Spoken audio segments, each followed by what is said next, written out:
It all started with the sound of a crash. I didn't know what had happened at first. My heart just sank, and for a second, everything stopped. I was living in a small village at the edge of a dense forest, a place where stories and dreams often collided. There was a girl I had known since childhood, Amanda. We'd grown up together, laughed, and shared secrets under the shade of mango trees. Her father, a respected elder in the village, had taught me many things about life, but one thing stuck with me: dreams are like seeds, they need care to grow. Amanda always had big dreams. She was brilliant, smart, creative, and curious. But there was one thing she didn't have: the support to pursue those dreams. Her family was focused on tradition, especially when it came to marrying off daughters. They saw Amanda's future as already written, her ambitions overshadowed by their expectations. I remember the night it happened like it was yesterday.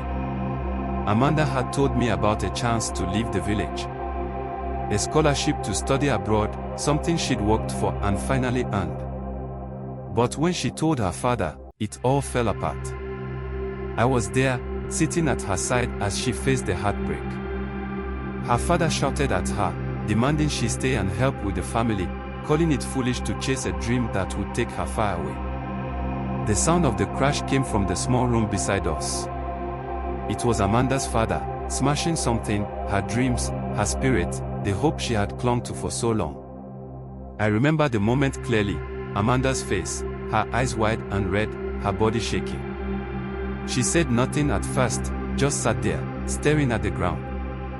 She had worked so hard, given everything, and now it seemed as if it was all for nothing. I wanted to help, to say something, to fix it. But there was nothing I could do in that moment. All I could do was hold her hand and tell her that, maybe, one day, she'd find a way to rise again. Her heart wasn't fully shattered. It was just broken for now. Days passed, and I didn't see her much. But then, something happened. Amanda came to me one evening, her face determined. She had been quiet for so long, hiding her pain, but she had decided something. She wasn't giving up. She found a way. Amanda spoke to the elders, to the women in the village who believed in her, who understood that dreams didn't always follow the path set out for them. She used her talent to teach the younger girls, showing them there was more to life than what was expected. Slowly, they all came together and rallied behind her, pushing for change. Months later, Amanda stood at the village gate, looking out at the horizon. She was leaving, finally. Not in the way she had once dreamed, but with her spirit intact.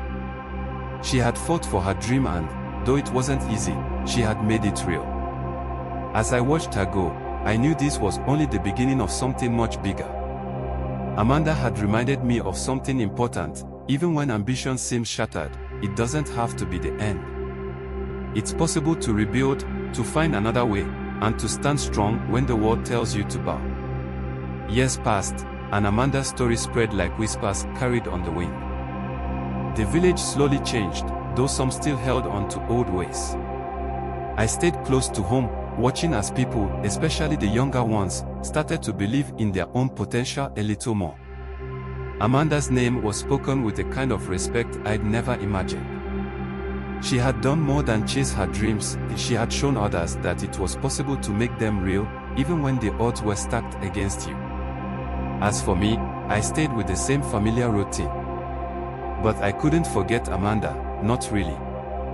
She was always there in the back of my mind, her ambition like a fire that had never truly been extinguished.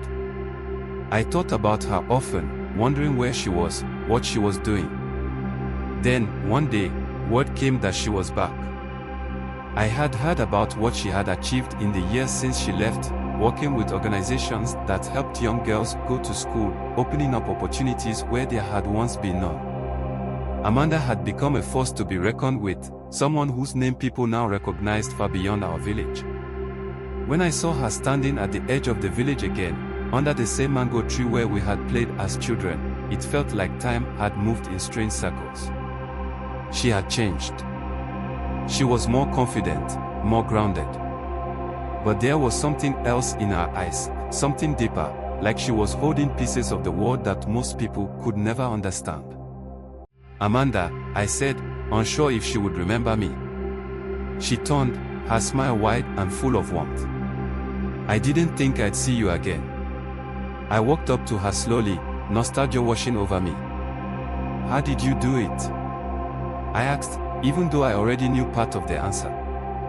"How did you keep going when everything seemed impossible?" She looked at me, as though measuring her words. "I didn't do it alone. I had help. I had people who believed in me even when I didn't believe in myself. And I found new ways to hold on to hope." Her words weren't just about the scholarship or the projects she'd done. They were about something bigger. She had learned to trust herself, to navigate a world that often didn't make space for her dreams, and she had done it by forging partnerships and constantly learning. But there was still that glimmer in her eyes, the one that showed she hadn't forgotten where she came from. "I didn't come back just to visit," she said, pausing. "I came back to ask something important." I raised my eyebrow. "What is it?" Amanda smiled again, this time more thoughtfully. "I'm starting something new. The school. Not just for girls, but for everyone who needs to learn that their dreams are worth fighting for. I need your help." My heart skipped a beat. Me? Help her? My life had been quiet, small. But Amanda saw something in me that I hadn't even realized I had. She saw the potential for change, not just in the world, but in myself. I looked at her, then at the field stretching far beyond the village, where the sun was beginning to set. The thought of leaving the safety of what I knew, of stepping into something uncertain, was terrifying. But looking at Amanda, seeing the determination that still burned inside her, something inside me clicked. "I mean," I said, the words coming out before I even fully understood them. Amanda's face lit up, and for the first time in years, I felt a spark of something, excitement, purpose, maybe even a little fear. But I wasn't afraid anymore. Not as long as I was standing beside her. Together, we built something new. The school was small at first, a modest start, but it grew. We taught children and adults alike, not just reading and writing, but the power of hope and ambition. We made sure they understood that nothing was too big to dream, and nothing was too hard to achieve. Amanda had done what so many thought was impossible, and I realized something. Ambition isn't just about chasing your own dreams, it's about lifting others up, too. She had brought us all together in a way no one could have imagined. The sound of the crash, the day her dream shattered, had faded into the past.